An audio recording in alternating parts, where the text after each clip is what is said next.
Thank you very much. Thank you for showing up. It's much appreciated. So in the next 18 minutes, I'm going to draw on qualitative research that I've conducted over really 20 years for very many different clients across the public, private, and third sectors, talking to women, listening to women about their experiences at home, at work, in the media, in the public sphere, and tell you about the lessons from that experience. The evidence that I will present comes from really many hundreds of women from diverse ethnic backgrounds, different sexual orientations, level of ability, disability, neurodiverse women as well, of all ages, the wealthy and the powerful, as well as the powerless and the poor. So the whole gamut of the female experience. So women tell us that they're struggling to juggle. And in a recent piece of work that we've done in partnership with Kantar TNS, which was really lovely, about what women want, when we asked women to draw what it's like to be a woman in 2018.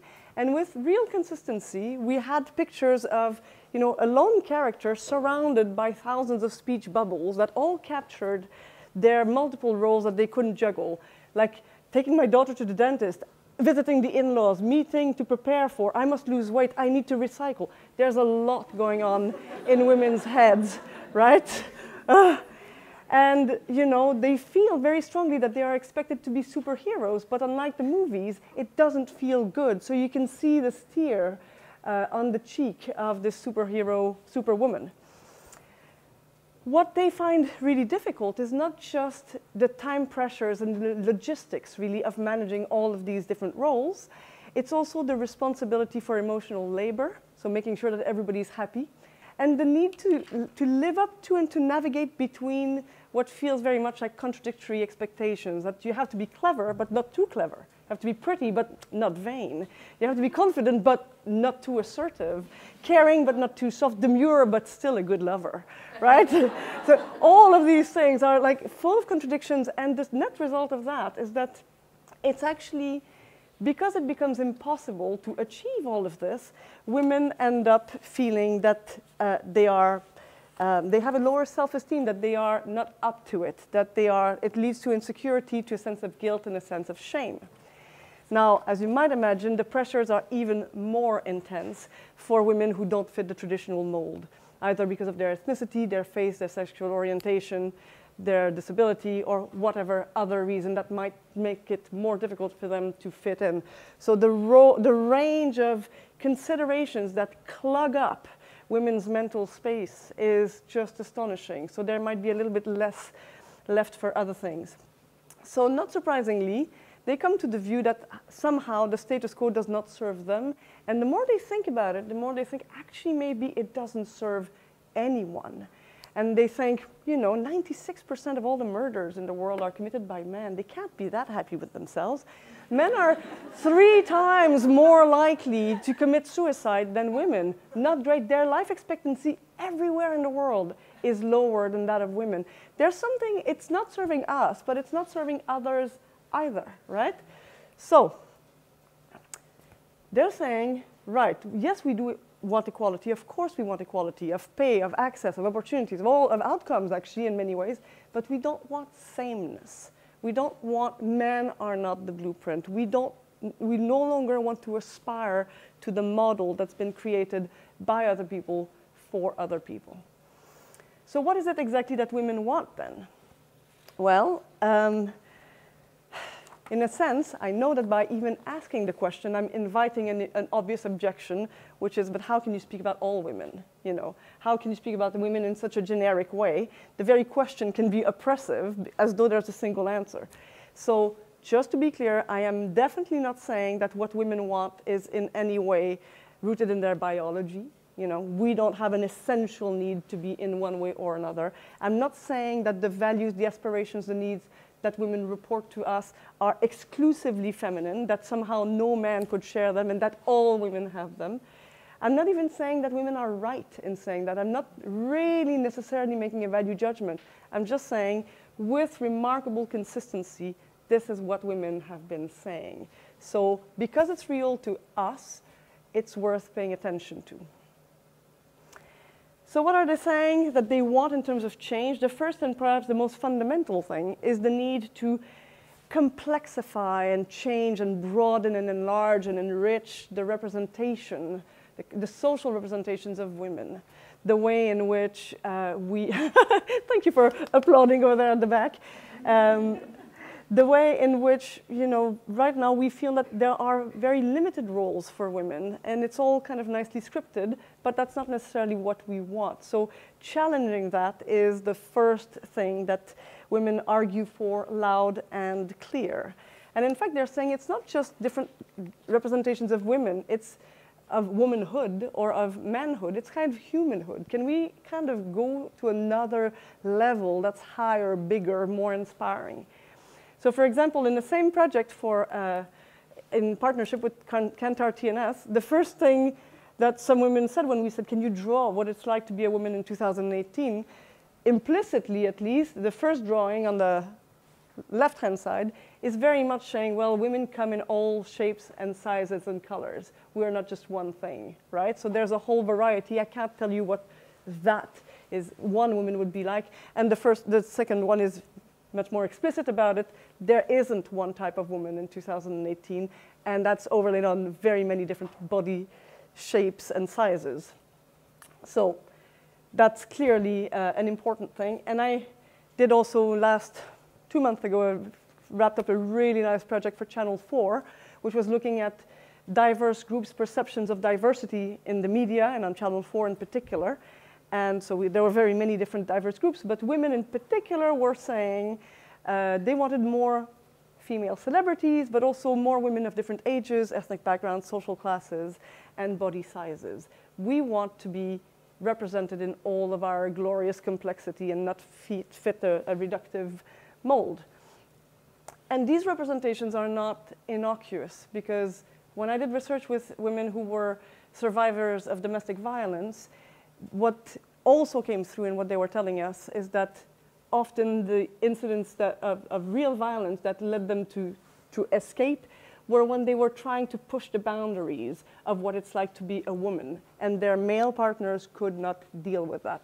So there's power in these representations, which leads nicely to the next point, which is the other kind of recurrent theme, is about body autonomy and safety, not feeling vulnerable. It seems a bit naff that we even have to say that. But yes, actually, women want to feel safe. They want to feel in control of their body. They want to, of course, exercise control over reproduction. It's the most basic of rights. They want to be able to live their sexuality and to express it, and even if it's asexuality. They want to, you know, just be who they are without that jeopardizing their safety. They want to have a voice. So because they refuse to be typecast in some very kind of well-defined roles and to enact the scripts that have been written by other people for them, they also claim, of course, the right to speak for themselves. So there's a lovely quote from a young Pakistani woman who said, "It's about passing over the microphone, letting women tell their own stories, giving women space to have their own platform, and allowing women to represent themselves." So this idea of reclaiming voice is absolutely consistent in the stories that we've been listening to, which links very nicely to the idea of reframing power. And again, the parallels with what you were discussing earlier on are really strong. So power, I think, for many people anyway, brings to mind a kind of very traditional notion of control and dominance and kind of physical strength even. But it's definitely not how the women that we spoke to think about. And that tends to be in one of two ways. So at the personal level, it's more about resilience, about tenacity, about endurance. Women have stamina. They stay the course. They'll keep going. They'll grind at it. And they don't need to kind of be alpha male about it. They will just kind of carve their space. So this idea of strength as something that is more subtle and more diffuse, but every little bit as real as male strength. And the other way of thinking about power is in terms when if it's more in a kind of a social or political context, is in terms of impact. And that's interesting. So we did a project for the Government Equalities Office in partnership with the Fawcett Society, with a big charity that promotes women's rights. And for that, my role was to interview the 23 most powerful ethnic minority in the UK, ethnic minority women in the UK, so people who'd really reached positions of power and authority across whatever area they were in. And so you can find a report, it's called The Routes to Power of Ethnic Minority Women. But what was fascinating is that the idea was to map the trajectories, the routes to power of these women, to identify lessons that could be replicated elsewhere, obviously. But you spoke to these women and they did not recognize the idea of power. They didn't think that they had power. They didn't want to talk about their path to power. They talked about impact. And they'd say things like, women want to use their power to have impact. It's not about wanting personal achievement or personal power. It's about wanting to have access to resources to make a difference to other people's lives. I suppose a lot of men that this particular woman worked with absolutely would want to be in a position because of personal prestige and power. So there's a difference there. Or the only reason I want to go up, it's because there's so much power there to be able to make a difference, to affect how power is distributed, to change the structures, to change how money is spent. That's the driver for me. And they also had a different sense of what leadership is about, and again, very consistent. Leadership as empowerment, not leadership as I will tell you what to do, I will guide you and direct you, really facilitation. So I bring a commitment to getting it as right as possible for people who don't have an opportunity to be at those tables where decisions are made about them. Again, this notion of voice, right? And I'm always acutely aware of who is not there. I'm trying to create mechanisms whereby their voices can be heard to give them the power, rather than always having other people speaking on their behalf. So this great facilitation, they discussed as, they didn't think about power, but when we asked them, what is it that's specific about how you contribute to your organization? That's the kind of stuff that they would talk about. And say leadership for me is more about persuasion and facilitation. Less telling, more listening and guiding. The other thing is that women talk a lot about collaboration and inclusion. Teamwork, using social networks, showing solidarity. Women rely on each other, men and women, and they don't find this shameful, whereas men really struggle with that. I was completely side the thing, but I was doing a piece of work on the general public's attitudes towards blind people and blindness, and asking people to imagine what it's like to be blind, and men could not deal with the idea that they would have to be dependent on somebody else. That was freaking them out, really, truly, whereas women were thinking about what would be more difficult, but that wasn't necessarily an issue for them. So they talk a lot about collaborating and liking that. I like collaborative working. That's the way to unlock the skills of other people. They want to join you because they want to feel part of the success story. Or competition kills collaboration. Hierarchy reduces creativity. That's not how I want to work. I believe in more fluidity. Now that's interesting that when women talk about empathy and care, which they think is one of their great strengths, there's always a big tension in even talking about that. Because they know that talking about empathy and emotional intelligence and care, this all plays to the very representations of women that they find particularly oppressive in the first place. So, but yet, after prefacing everything, they go back to the sense that actually we do care, we listen, we have a different way. We bring a humanizing dimension to all behaviors. We bring empathy. I believe in understanding what prevents people from moving on and addressing their emotional barriers. What are their fears? Why are they resisting? You need to listen very carefully and to read between the lines. Somebody says, a woman has, you have an advantage as a woman. I think women tend to be more sensitive to people's emotions. They like building relationships. They're curious. They ask questions. They care. And that person was saying, especially in today's world, where organizations are so big and depersonalized, bringing that element of personal relationship and personal closeness is very valuable. So, what do women want? In the words and the stories and the pictures of hundreds of women over 20 years of research, I think I can say that we have found that women consistently want a few societal and cultural shifts. There's real coherence in what they say they want.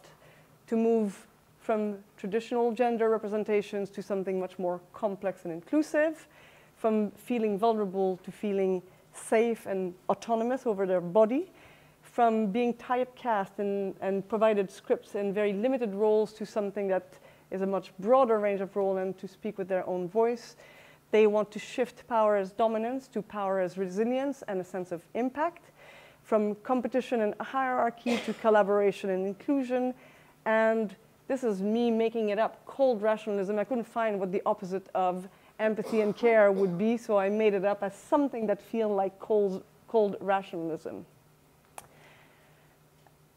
And I believe that men and women would benefit from redesigning a world that serves their joint interests. And I also believe that women will show up at any table and make their full contributions when those values are recognized and when they're embedded in homes and in organizations. Thank you.